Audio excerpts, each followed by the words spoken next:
Why did you become a recording artist?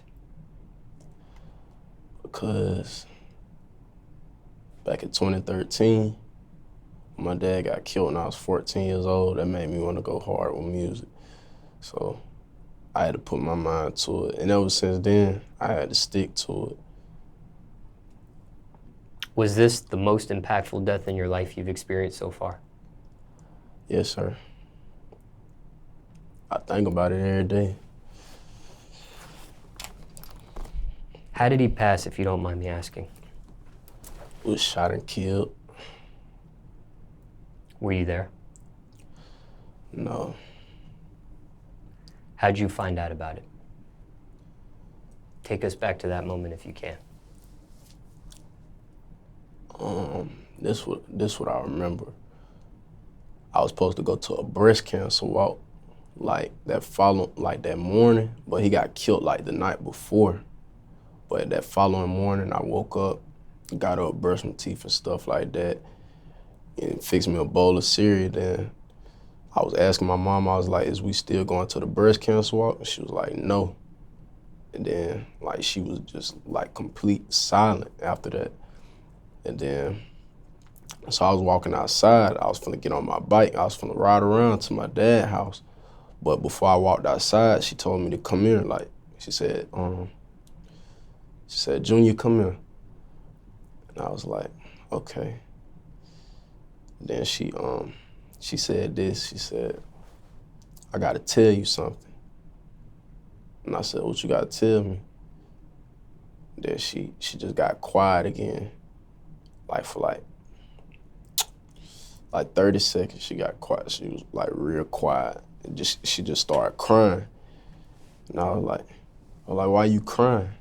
Then she said, your dad got killed in the shootout last night. After that, I blacked out.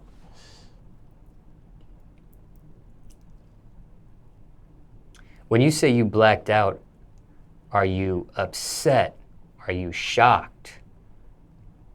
What kind of emotion was it at that moment there? I was shocked. I was in disbelief. I was shocked.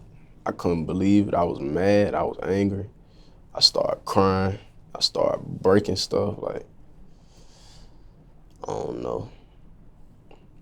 What age were you at 2013? 14. It happened in October. Do you remember the last time you spoke to him or you saw him before he passed away? I saw him 2 weeks before he passed away. And I ain't talked to him in 2 weeks.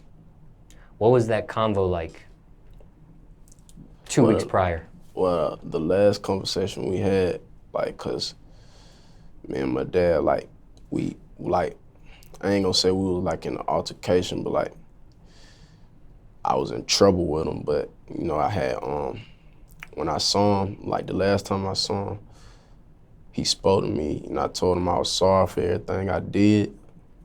I apologized to him. He gave me a hug, and he said I love you.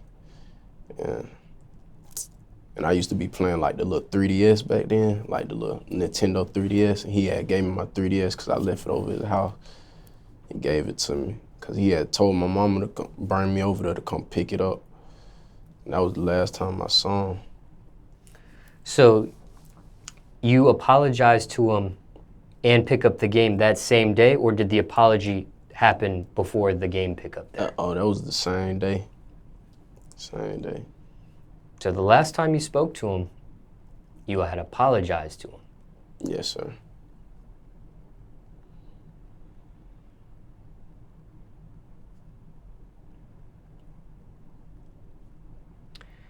Now, any death is terrible. But the fact that you got a chance to apologize to him before he passed, what do you make of that? Because there's some people in this world that don't get that chance when someone passes away. Well, it just made me feel just made me think about life. Somebody can be here one day and then the next day they can be gone. So while they here, you just tell them like you love them and whatever, like you did wrong to them, apologize to them. Cause you don't know when you can see that person again. You don't know when that person can leave and you'll never see them again.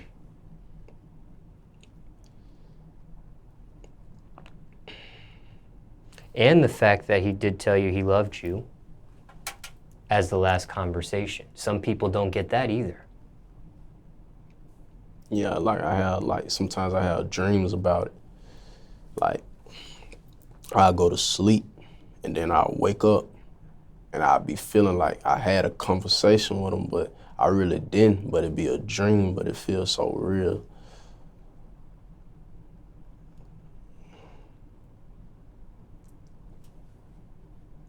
Why does this get to you?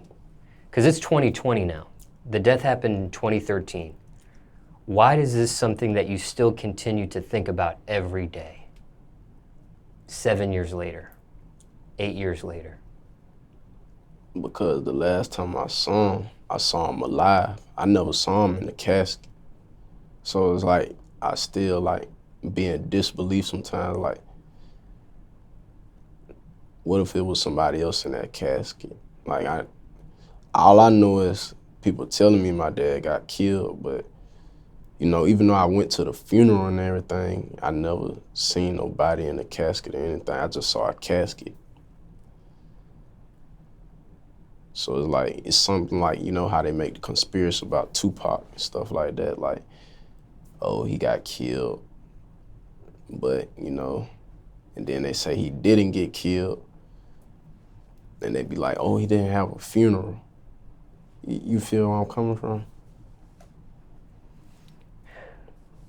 And why, do you know the reasoning why he was not in the casket? While I was thinking about it? No, why he wasn't in the casket? Was there a reasoning why? No, he was in the casket. Oh, but he was in there. No, I just didn't see him. I didn't get to see his body. Like, the last time I saw him physically was when he was alive, the last time I spoke to him. But I never saw him in a casket or anything. I just saw a casket. Like, it was closed. He had it was a closed casket funeral. So for you, you feel like you need that confirmation? Yes, sir. All I remember is him alive. I don't remember seeing him dead or anything. So it just still playing in my head back to back. You did attend the funeral. Did you speak at the funeral at all? No, sir. Was that your first funeral ever? No, sir. Some people don't go to funerals.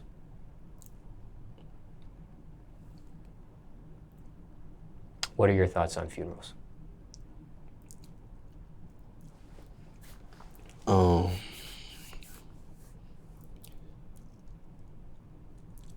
I feel like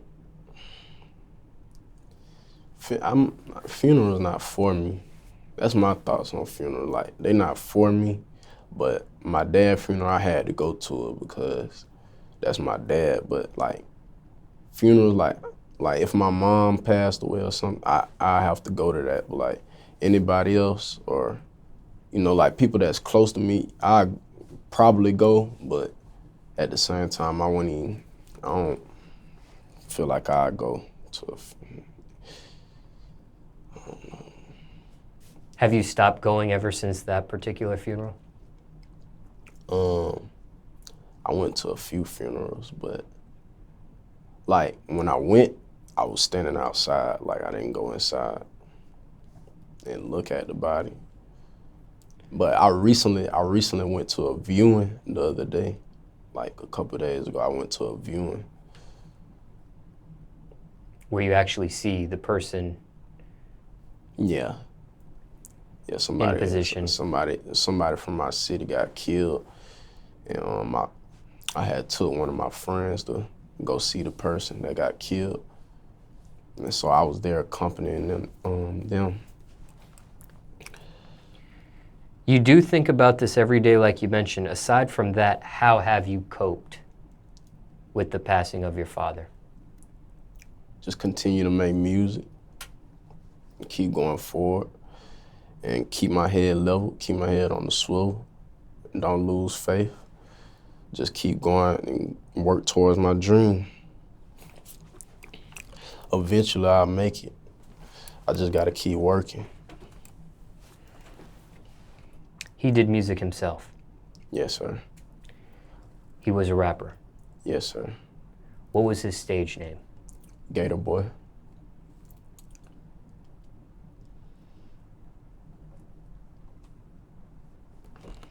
And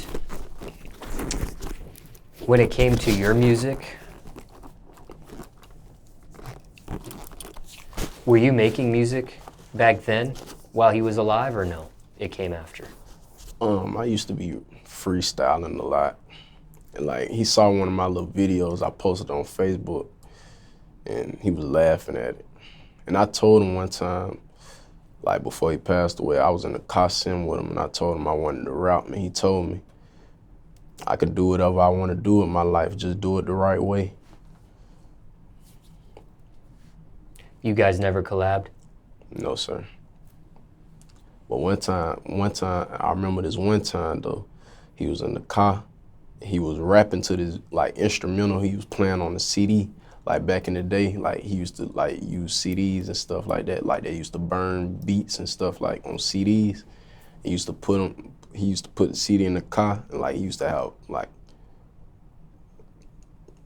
I don't know, like 50 beats on one CD. Like he used to be having like a whole bunch of beats on the CD. Like he'd just be rapping a whole bunch of beats, like riding around. I'd be in the passenger seat riding around with him. He'd be playing a whole lot of beats and just be rapping and freestyling to him. And one day it was a beat that I liked, and I was about to freestyle with him, but I was scared to freestyle in front of him, 'cause I didn't know what he was gonna say. He was probably gonna laugh at me.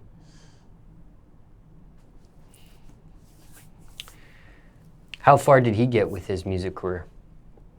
How successful did he get with his music career? Oh, he was local, but like, he was about to do some with Sony. He was about to do some stuff with Sony, but before that can even happen, he got killed. So.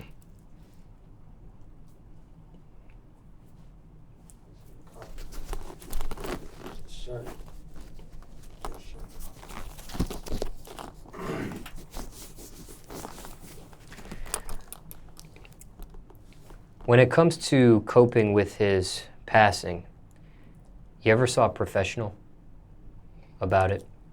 No, sir. I just cope with it on my own. Like, sometimes, like, I pray, but that'll be about it. And I just keep motivating myself to keep working and moving forward. Like, I can't dwell on the past. I mean, I think about it. I think about it a lot, but I just can't dwell on the past because I can't let it hold me hostage. I just got to keep moving forward and keep working, because that's what he'll want me to do, just keep working, keep moving forward. Looking back, was that the right way to go about it? On how you coped? Well, like his death taught me a lesson, not to trust nobody. So when I think about it, like, it just teach me like how to move smarter, like not to trust everybody that's around you, because it was somebody that was around him that killed him. What ended up happening to that person? I don't know who the person is, but I just know it had to be somebody that was close to him, or that knew, like he knew them very well to be around him, because like he didn't like people around him like that. He ain't move with a lot of people. So the person who did this to him, they were never apprehended? You know. When I say apprehended, I mean they were never arrested for this. I don't know, sir.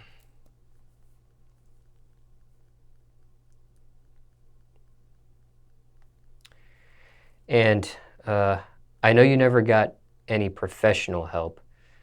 Do you feel like you need it? No, sir. I feel like I can just help myself. Like, that's what I've been doing. Like, most of my life, I've been helping myself with my problems.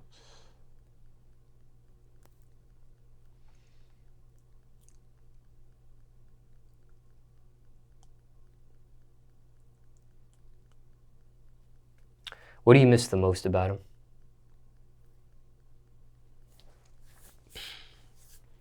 What's one characteristic that you really miss about him? Like, when he used to laugh. Like, the way that he laughed. Like, I remember the way that he laughed. Like, the way that he talked. Like, I really miss that about him. Like, the way that he talked and laughed. Do you have a favorite memory of him? And I don't know if it's the freestyle memory, but if it's not. Yeah, that'll probably be my favorite one. When he was freestyling in the car and I was scared to freestyle in front of him. But I felt good being around him doing that. I felt comfortable being around him when he was doing it. You've mentioned him in your music. Have you ever made a song about him? I wrote a song about him, but I never recorded it. I never actually got in the studio and recorded the song, but I wrote it down. Why didn't you? Go ahead. But I mention him in some of my songs. Like, plenty of my songs, I mention him. Why didn't you go through the recording of that song you made about him?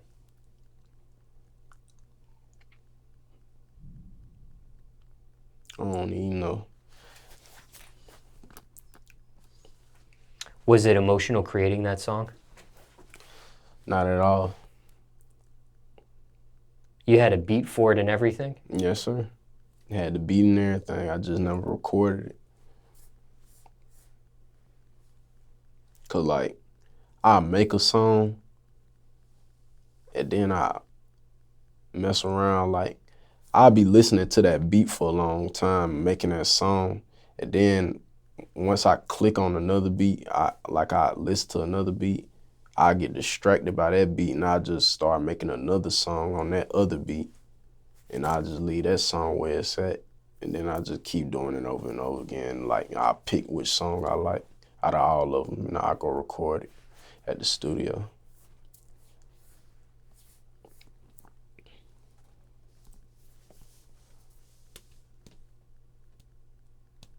You think you'll ever revisit that song? Or scrap it and make a new song about him at some point? I'll probably take some lyrics out of that song and I'll probably put them in another song.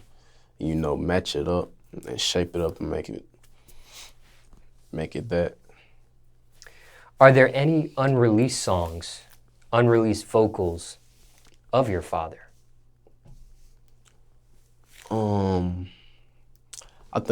I think my grandparents, they got a lot of his unreleased songs. I never asked them about them, but I'm pretty sure they got them. Was that ever a thought for you of maybe researching that a little bit further and maybe trying to get some old vocals for him for a new song, a collab perhaps between you two? Well, I have to talk to my grandmother about it. Like, I have to ask her because, like, she got a lot of his, like, vocals and stuff like that. And, Evil G, the producer? Me personally, no. But maybe our audience has. Yeah, it's a dude named Evil G. I think he has some of my dad's music. It's a producer. I think he be out here in Atlanta. What do you think your father would think of your career now, where you're at? He'll be real proud of me. Cause like, I really don't have nobody behind me. Like, I'm coming out my own pocket, doing all this stuff myself. You think he'd be surprised at how far you've gotten? Yeah, he'd be real surprised. I got a lot of people surprised.